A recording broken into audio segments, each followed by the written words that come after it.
had success. So it's like there's going to be a point where the Cowboys either go up or just break. And I think they're going to be somewhere in the middle, but I don't see them winning a playoff game. I really don't.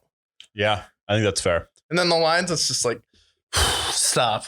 Just stop. Just wrap it up. Get the first overall pick. We're done here. Draft the QB, whatever you got to do. It's not even Jared Goff's fault, though. What can he do? What's he supposed to do? What sucks for me here, and I don't want to admit this, I feel like this might be the year they fired Dan Campbell. They can't. I don't want it to happen. I mean, but they're 1-5.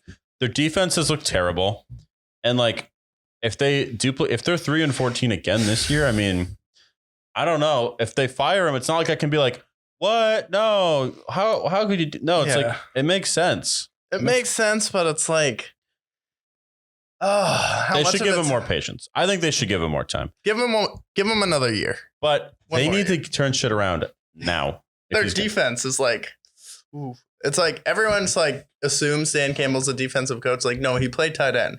He's not a defensive head coach. He's an offensive-minded guy. And through the first 5 games, their offense was getting 35 points a game.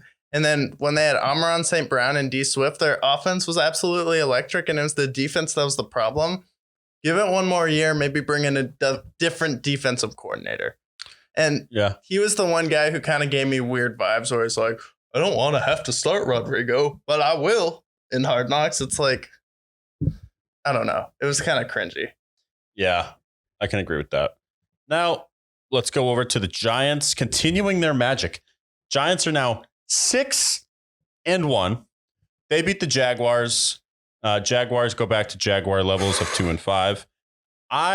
Every single week, I feel like that we talk about the Giants. I'm like, how much longer can this keep going on? Because I know that the Jaguar, like, I understand Brian Daboll, pretty much a lock for coach of the year for most people. Yeah, I know you're going to throw Nick Sirianni, which I think he deserves that.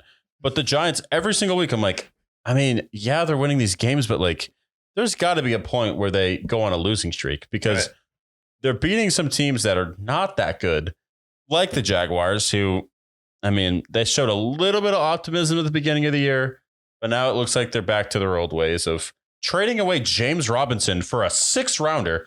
By the way, talking about the Jags entering the season, I'm like, well, Trevor doesn't have the worst head coach of all time, and he's got these 2 running backs of Travis Etienne and James Robinson. Right. That's nice. And they got Christian Kirk, all these weapons, right? Why did you trade away James Robinson? I mean, they trade him to the Jets. Jets, it makes perfect sense. They traded away Breece Hall's out for the season. It makes total sense.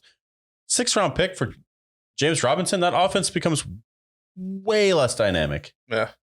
Not a fan of that. But the Giants keep moving. Daniel Jones has been moving a lot. He has more rushing yards than the James Robinsons of the world, the Clyde Edwards-Hilairs of the world, Najee Harris, getting it done on the ground and limiting his passing abilities, which is kind of his weakness. And then their defense just making clutch plays when they need to. So Giants, a lot of credit there. Yeah, this is really disappointing because the Jaguars started off the year and then they played 2 really impressive games where they came from behind and won.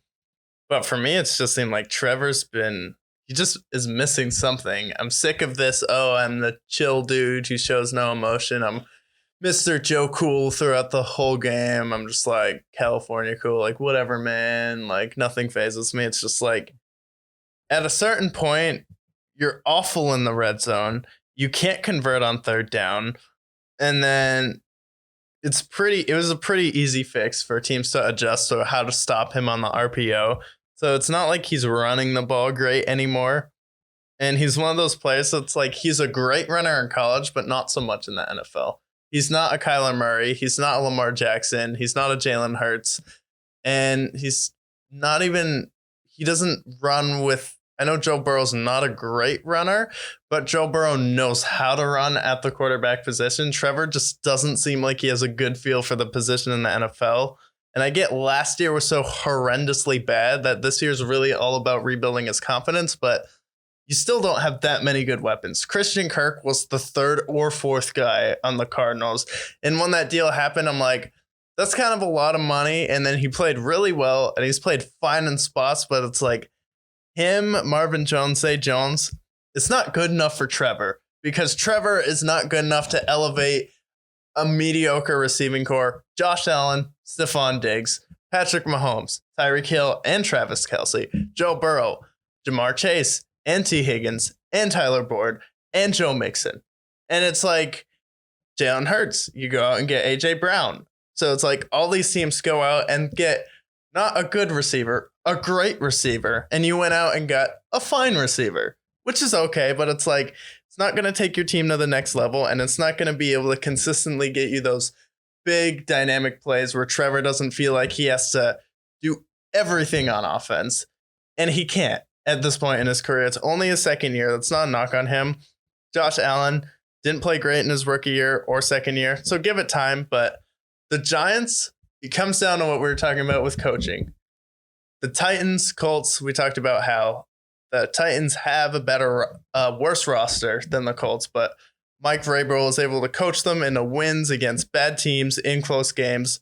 Brian Daboll basically has the same roster as last year, and now he just knows how to use Daniel Jones, and he's coaching him how to run, not turn the ball over, and then Kayvon Thibodeau was an absolute steal in the draft for them, and he's making game-winning plays for them.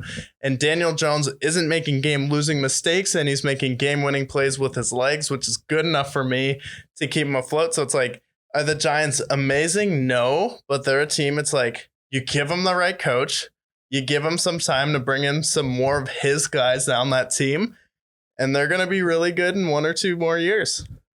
Yeah, I'm excited to see the Giants. I think what ultimately will happen, I mean, it's great what Daniel Jones is doing, but they're not. I think Brian Daboll knows he's not the guy. He's not the guy. It's not what Daniel Jones is doing is great. It's what Daniel Jones isn't doing. That's great. Like leading the league in turnovers over the last 5 years. He's not doing that. Because he was a fumble machine. It wasn't that he was throwing picks before. Well, it was that too, but every time he dropped back and I saw a defender go like this, like it was a guarantee he was going to fumble the ball last year. Like every time I turned on the Giants last year, Daniel Jones was fumbling the ball.